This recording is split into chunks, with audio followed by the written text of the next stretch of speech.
что никогда тяжелый шаг земной не уплывет под нашими ногами.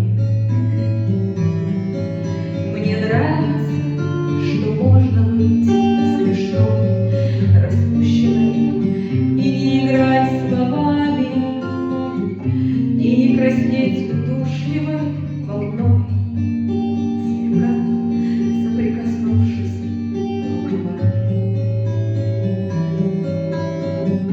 Спасибо вам и сердцем, и рукой за то, что вы меня, не зная сами, так любите.